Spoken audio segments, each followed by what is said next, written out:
We have this is exponential instructional. This is a question on fruit flies. And you can see here the big fat exponential function dropped right there in the center. Good indication that we're dealing with an exponential function. But anytime you're dealing with kind of percentages of growth or decay, something getting bigger exponentially, right, is the function that we're going to be using. So we got a lab with scientists dealing with fruit fly populations in two different tanks, and they take food out of the first tank essentially and drop it into the food of the second tank. And what they notice is a decline of the population in the first tank and an increase in the second tank. I'll summing up the question for you. The question then reads, how much did the population of the fruit flies in tank B increase from the time the food was moved? Well, they both start with the same, the question says, right? They both start with the same population in each of the two tanks, and we can read from the function that that's 12,000, right? Remember that this number right there is your kind of starting value or your initial value.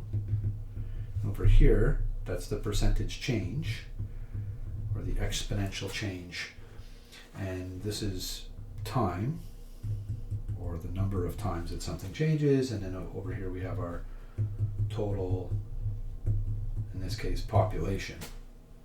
So the number of fruit flies you can calculate by taking the 12,000 and then that 0.085 to a particular amount of time. The question says, how much did the population of fruit flies in tank B increase from the time it was moved? So we know we started with 12,000. We need to know the new number, and so I would love to have the rule for this. If I have the rule for tank B, watch how easy this is. I'm just going to go y is equal to A, which is the starting value. We know that that's 12,000, times C, which is the percentage change, or the exponential change, which I'm going to calculate really easily here with this little rule I've written down. But we know that it's growing by 9.2%. So you're going to go, excuse me, on your calculator here. Check it out. 9.2 divided by 100 is equal to that, and then we have to add that to the number 1. And the reason we're adding that to the number 1, of course, is because this is growing, right? It's an increase. If it was shrinking by 9.2%, we would use that minus over here. 1 minus the percentage divided by 100, or 1 plus percentage divided by 100. So I've got my C, and they want to know the Y. So I have an A, I have a C. What I don't know is my X. I don't know how much time elapsed. And all I know is that if I knew that X, I could answer this question really easily. So that's why they've given us the information from tank A, right? We're going to use the information in tank A. Look at tank A, right?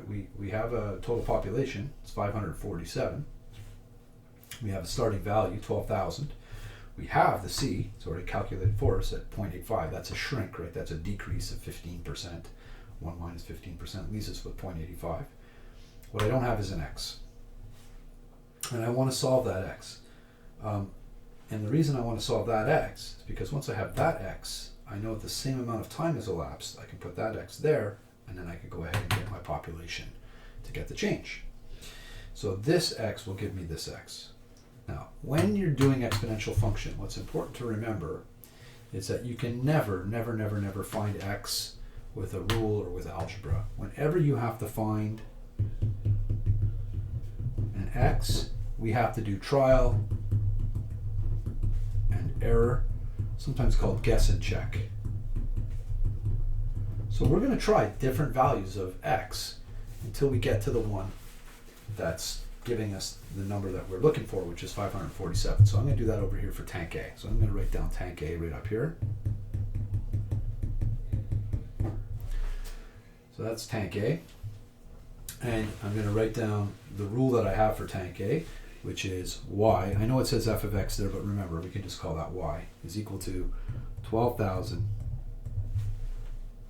open brackets, 0.85 to the power of x.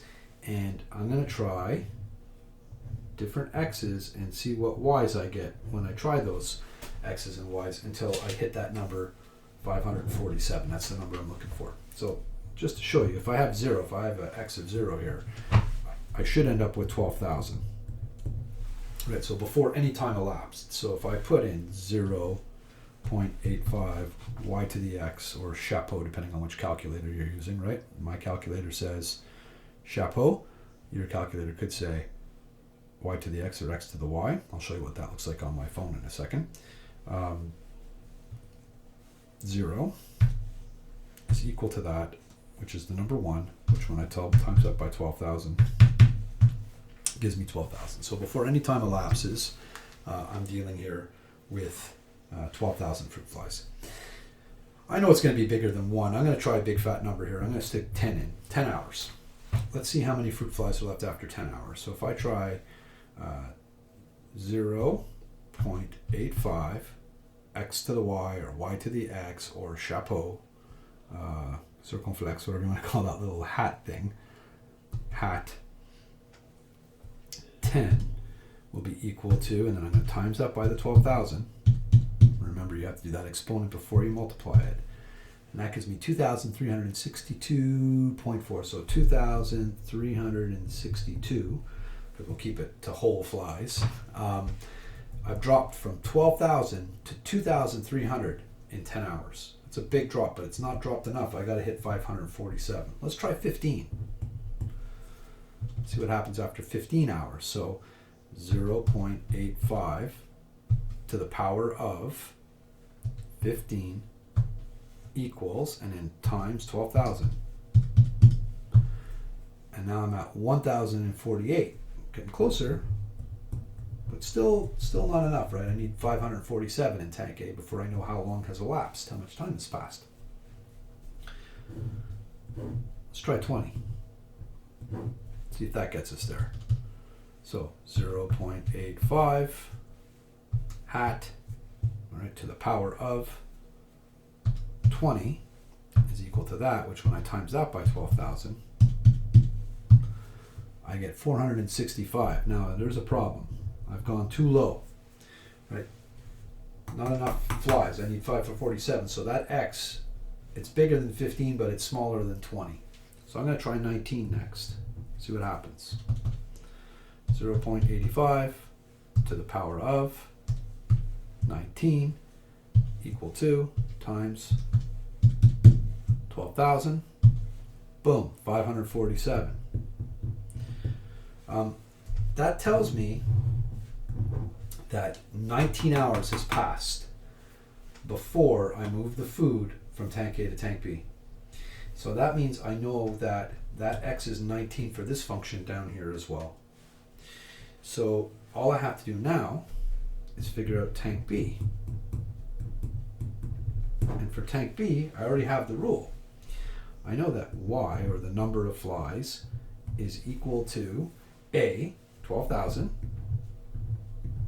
because the problem tells us that we're starting with the same number of flies in both tanks, times my change rate. So remember what I did for that. I went 1 plus, because it's growth, and I'll open the brackets up there, 9.2 divided by 100, close those brackets and hit equals, and there's my 1.092. So 12,000 times 1.092 to the power of x. And I need to know how many flies do I have. And now I know my x. I know 19 hours went by because it took 19 hours for tank A's flies to drop to 547. So y is equal to 12,000 times 1.092 to the power of 19. So I'm just going to put that right into the calculator. 1.092 to the power of 19 equals, take that times it by the 12,000, hit equals again, and I've got 63,886.8, which it says here round to the nearest whole fly, so we'll call that 887. And so that is how many flies will be in tank B. The last step then is to say, well, what's the difference? Well, the difference is to subtract 12,000 from that number, which leaves me with 51,887 flies in tank B. Last thing I want to show you guys, forgetting here, the last thing I want to show you guys is just, I said to you previously that there's another button you may have to look for on the calculator, and sometimes it's that y to the x, so that's that button right there. So just to show you what that looks like, if I went 1.092 x to the y or y to the x 19, and then hit equals, I'm going to get my, oops, let me mess that up, sorry, 1.092 x to the y on this calculator 19, hit equals, and then times that by 12,000, and you can see there's my 63,886. So that little x to the y, rather than the chapeau which you saw on this calculator right over here. And that is the exponential function.